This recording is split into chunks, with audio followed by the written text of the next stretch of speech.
आज पैनल भी हमारे साथ जुड़ा हुआ है जिनसे आप सभी का परिचय करा दें, जिनसे हम चर्चा को जारी रखेंगे। डॉक्टर अवधेश उपाध्याय जी जो कि बीजेपी के प्रवक्ता हैं, साथ ही हमारे साथ जुड़े हुए हैं अभिषेक गुप्ता जी, आम आदमी पार्टी के प्रवक्ता, कांग्रेस का पक्ष रखने के लिए हरनाम सिंह जी हमारे साथ जुड़ चुके हैं और निरंजन पोद्दार जी हमारे साथ जुड़ गए हैं, राजनीतिक विश्लेषक। आप चारों का बहुत स्वागत हिंदी खबर में।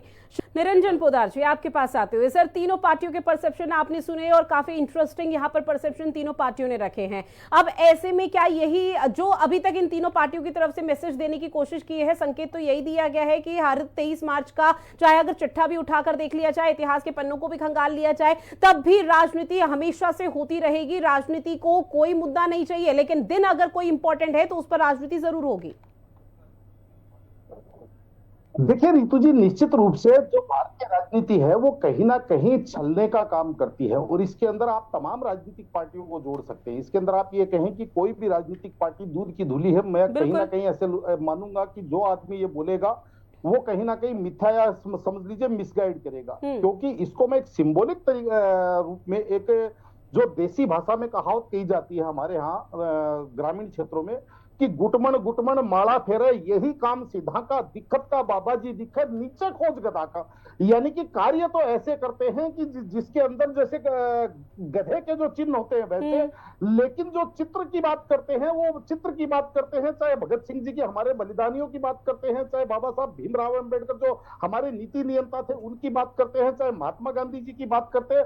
तो आप ये देखिए इनके कार्य में चित्र और चरित्र दोनों के अंदर कितनी भिन्नता नजर आती है। और वो मैं इसलिए कह रहा हूं क्योंकि आज मेरे को एक बात बताइए, क्या भगत सिंह जी, राजगुरु और हमारे जितने भी बलिदानी थे उन्होंने क्या अपने शीश का दाम अपने शीश इसलिए फांसी पर लटकाए थे कि आज की जो राजनीति जिस तरीके से भारत को जिस मोड़ पे ले जाकर के जिस तरीके से लोगों की राजनीति के प्रति एक अनिच्छा उत्पन्न हो गई है, अरुचि उत्पन्न हो गई है, क्या वो उन्होंने कभी इस चीज की कल्पना की थी? बाबा साहब भीमराव अम्बेडकर जी ने जब हमें ये जो लोकतंत्र और जो हमारे को जो जनतांत्रिक प्रणाली जब दी थी तो उनको ये पता था कि भाई इस तरीके की पार्टियां आएंगी और वो आकर के इस तरीके के आचरण करेंगे कि लोगों का उनसे भरोसा उठ जाएगा। आज इस चीज को कैसे मानेंगे आप कि आज मुझे एक बात बताइए, वरना तो आज 76 वर्ष इस देश को स्वतंत्र हुए हो गए, अगर उन बलिदानियों की भावनाओं का अगर मान लीजिए ध्यान रखा जाता, कोई पार्टी यहाँ पे 15 वर्ष शासन में रही,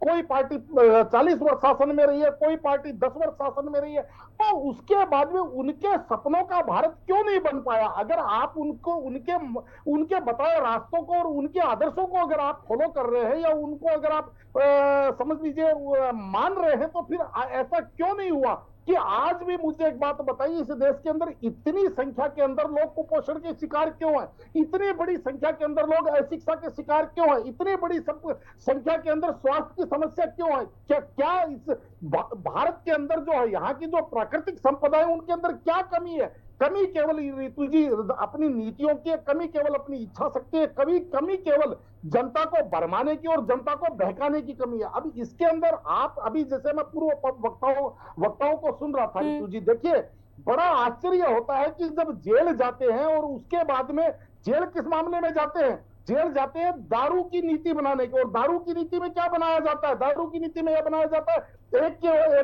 के ऊपर एक फ्री, टेट्रा पैक, 12 रुपए का पैक, चलते चलते पी लीजिए, रिक्शे पे बैठे हुए पी लीजिए, महिलाओं के लिए पिंक दारू के ठेके। तो कहने का तात्पर्य, जो पार्टियां स्वराज की अवधारणा लेकर के इस देश के अंदर उत्पन्न होती है, उसके बाद में उनके जो शिक्षा मंत्री हैं वो शराब नीति के तहत जेल में जाते हैं।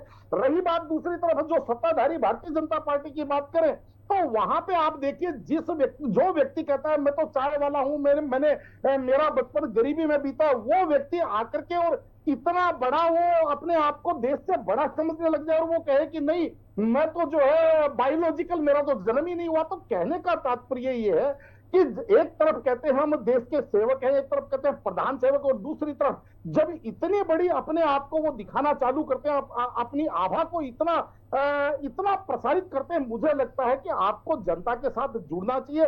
और जिस तरीके की बातें होती है कहीं ना कहीं कामों के अंदर उससे उतनी ही ज्यादा दूरी होती है। और इसी का कारण है कि जो सेवा की बात करके आते हैं वो कहीं ना कहीं मेवा के समुद्र के अंदर गोते लगाना चालू। बिल्कुल सर, आपकी बात से पूरी तरह से सहमत, और ऐसे में लगातार इसीलिए कहा जाता है तमाम पार्टियों की तरफ से कि कथनी और करनी में बहुत फर्क है। निरंजन पोद्दार जी, अपनी बात रखिए। देखिए रितु जी, मुझे बड़ा आश्चर्य होता है। अवधेश जी को जानकारी है कि अरविंद केजरीवाल जी ने जो खालिस्तानी समर्थक है उनसे बड़ा फंड लिया है, लेकिन गृह मंत्री अमित शाह जी को नहीं पता, प्रधानमंत्री नरेंद्र मोदी जी को नहीं पता। और अगर उनको भी पता है तो फिर आप देश की सत्ता संभालते हुए राष्ट्रद्रोही आदमी को खुला कैसे छोड़ सकते हैं? अगर आप उसका कुछ उखाड़ नहीं सकते, इसका मतलब आप अयोग्य सरकार चला रहे हैं। और अगर आप उसको उखाड़ नहीं चाह रहे तो इसका मतलब कहीं ना कहीं आपकी मिली भगत है। और अगर उसके अंदर भी सामर्थ्यवान नहीं है तो फिर आरोप लगाना बंद कीजिए, पहली बात। दूसरी बात, ये जो शहीद भगत सिंह जी के लिए ये जो अभी अभिषेक जी कह रहे थे कि हम प्रोग्राम कर रहे हैं, भैया इस प्रोग्राम से मुझे एक बात बताइए, किसको क्या लाभ होगा? अगर आप 10 बच्चों को जो पैसे के अभाव में शिक्षा से वंचित हो उनको गोद लेते, मैं मानता। अगर आप 100-200 रक्तदान यूनिट इस प्रोग्राम पे करते, मैं मानता। आप अगर अंग दान करते, किसी के प्राण बचाते, किसी के लिए कुछ करते, केवल और केवल आप राजनीतिक बाजीगरी, राजनीतिक दिखावा, राजनीतिक जो नौटंकी है, इससे देश का भला नहीं होने वाला। अगर एक व्यक्ति के जीवन में भी अगर आप इस दिन 23 तारीख को अगर आप खुशहाली ला पाए तो मैं ये मानूंगा कि वास्तव में आपने भगत सिंह जी का शहीदी दिवस बहुत धूमधाम से मनाया। लेकिन वास्तविकता क्या है? वास्तविकता ये है, केवल आपको अपनी राजनीतिक दुकान चलानी है, वो चाहे शहीदों के नाम पे चलाई जाए, चाहे वो बाबा साहब भीमराव अंबेडकर के नाम पे चलाई जाए, चाहे वो महात्मा गांधी के नाम पे चलाई जाए, चाहे वो धर्म के नाम पे, चाहे जाति के नाम पे। और इसके अंदर रितु जी आज की तारीख में सारी की सारी राजनीति, यानी कि जिसको कहते हैं ना हमाम के अंदर सारे के सारे निर्वस्त्र हैं। इसके अंदर कोई भी एक पाक साफ सभी भेड़चाल की तरह यहाँ पर चल रहे हैं। निश्चित तौर पर आपकी बात से पूरी तरह से सहमत। बहरहाल समय की कमी है मेरे पास, हमें इस चर्चा को यहीं खत्म करना होगा। आप सभी मेहमान हमारे साथ जुड़े, इस महत्वपूर्ण विषय पर चर्चा की, उसके लिए आप सभी का बहुत शुक्रिया।